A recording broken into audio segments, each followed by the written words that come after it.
Judy Kalamwa. I have a tribute. This will take about 5 minutes, and we have a sister who's not here as well.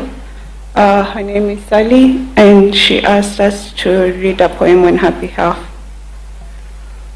To Dad, I can't comprehend that you're not here. I'm struggling to reconcile it. It's not loading, but I'm trying. My heart feels deaf. People are apologetic everywhere, but I don't understand why. It's like they see something that we don't. We saw you at Lee a couple of times. You looked like you were sleeping. Sharon, Tim, and I, we sat with you. We waited, and we just watched you. I'd like to go back to a time when we used to run after you after lunchtime so I can get a lift into town. I want to wake up early to find you before you go to work, sitting in the office, drinking black tea, so I can ask for 1K for the week. I want Auntie to tell me to stop wearing your socks. I want to say that I'm sorry where we disappointed you. We had so many things that we had wanted you to see. We wanted to show you what we could do on our own so that you could see how far we could go. Can't accept that you won't see them, so we choose to believe that you will. That when these things happen, God will allow you to see. So don't forget about us. We'll wait for you. I know that you're probably busy with the new task that you've been given, and it's much better where you are than it is here.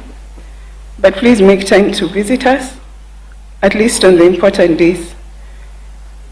We'll wait for you every day until we die. I look forward to seeing you again. Until then, stay safe, Dad. Just one more component.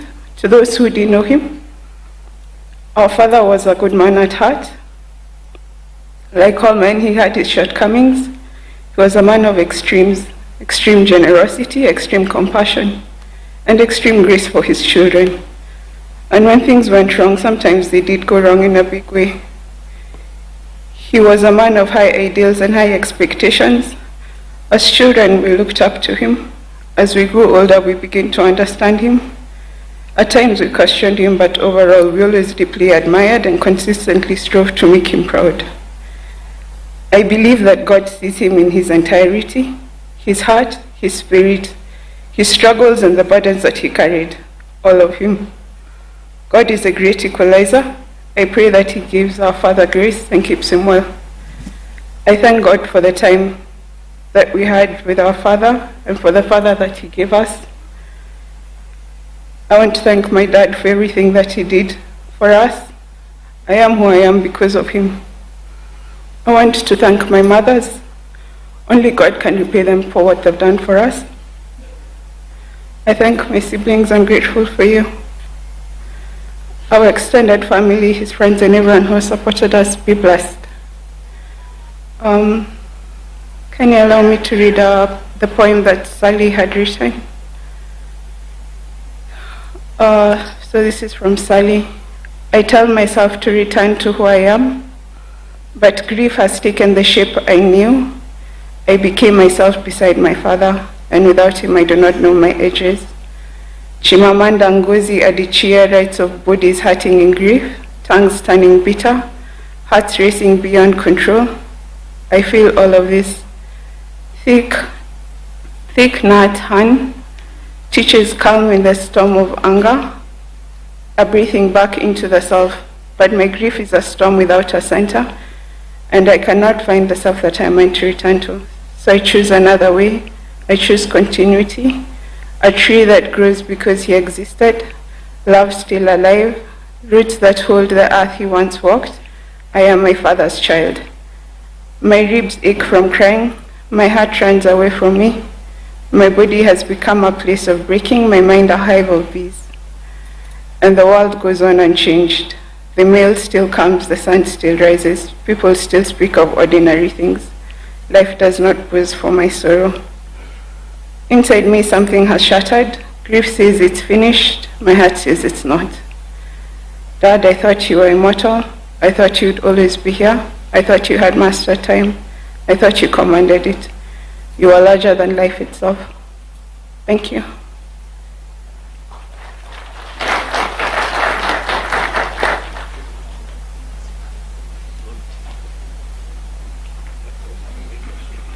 You can wait for her to do the eulogy. You can wait for Sonia to do the eulogy. Can stand with Sonia as she does the eulogy. Good morning, church. My name is Sonia Jirongo. Before my father's untimely passing, he asked that in the event this day come, I read his eulogy. Honorable Cyrus Jirongo, a life lived to the full. Today we gather not merely to mourn the passing of a man, but to celebrate a life that was lived boldly, fully, and without apology. We gather to honor Honorable Cyrus Jirongo, scion of the Tiriki, son of Kenya, a father and a brother, a builder, a kingmaker, and a force of nature. Cyrus Jirongo was born on 21st March 1961 in Virembe village, Shamahoho of Tiriki in Hamisi, to the late Paul Jirongo Shahalaka and Selina Ikonanga Jirongo. He was the 11th child in a family of 13, raised in a home grounded in Christian faith, discipline, and enduring belief in hard work. Growing up on the edge of the forest block in Lumakanda, he learned early the values that would define him for life: responsibility, generosity, courage, and a natural instinct to lead. As a boy, watching heavy transit trucks rumble down toward the Kip Karen River Bridge, Cyrus imagined himself on the wheel of those monstrous trucks, in control of power and movement. It was an early sign of a man drawn to scale and possibility. From a young age, it was clear that he was not meant for small things. His ambition was never quiet or concealed. It was bold, visible, and determined. His early education was at Lumakanda DEB Primary School, followed by Mangu High School, which instilled discipline and confidence, but it was equally evident that his education would not be confined to classrooms alone. Immediately after high school, Cyrus made the defining choice. He entered the world of business. Entrepreneurship summoned him, not as an option, but as a command, and he answered without hesitation. He understood markets intuitively. Where others feared risk, he saw opportunity. He built, expanded, failed, rose again, and built bigger. In the early 1990s, he transformed Kenya's real estate landscape by pioneering affordable, spacious housing for the middle class at a time when such thinking was revolutionary. Hazina Estate, Saika Estate, Kemri Estate, and Ngata Rongai stand today as physical monuments to his vision. Beyond real estate, his footprint extended across energy, cement, production, logistics, finance, and later into African mining and carbon markets. Cyrus Jirongo did not merely participate in the economy, he helped to shape it. He believed that enterprise was not only about profit, but about dignity, jobs, and opening doors where none had existed. Though he learned relentlessly from experience, he also held a deep respect for formal education. He believed that knowledge was the one possession no one could ever take away. Later in life, he returned to the classroom, earning a higher national diploma in management from Cambridge University and an executive MBA from Jomo Kenyatta University of Agriculture and Technology. It was, however, in public life that Cyrus Jirongo became a national figure. In 1992, he was thrust onto the political stage as chairman of Youth for KANI 92, where he established himself as a master mobilizer, organizer, and strategist. His influence during his period was so pronounced that it put his erstwhile business success in jeopardy and forced him into active politics.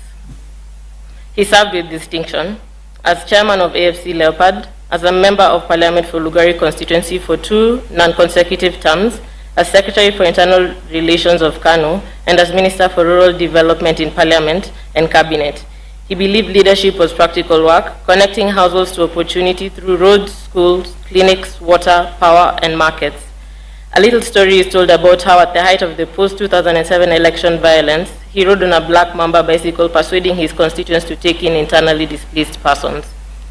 Even when his electoral ambitions did not yield victory, he never retreated from public life.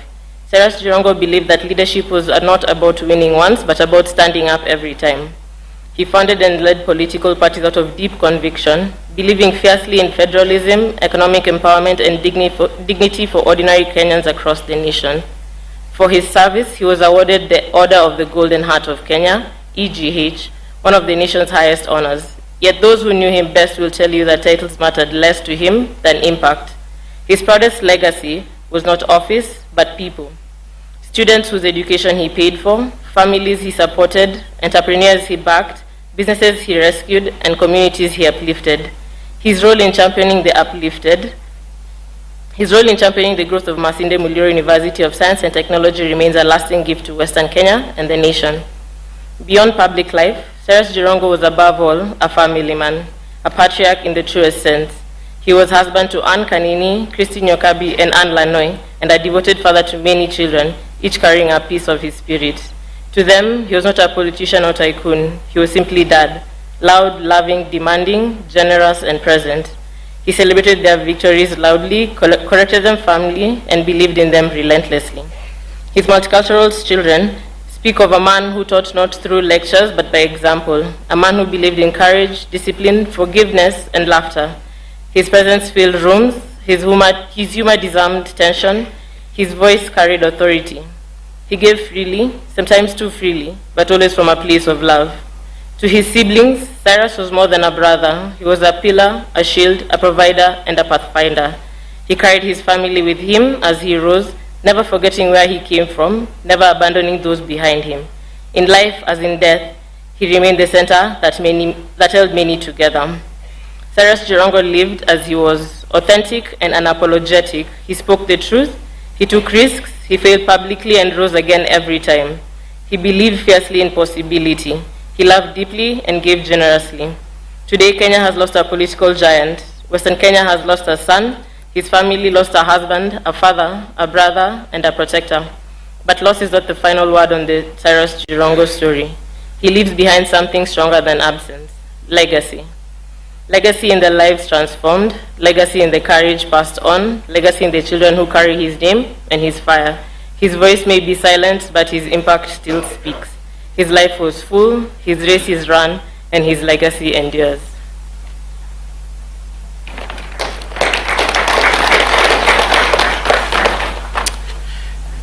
Thank you so much.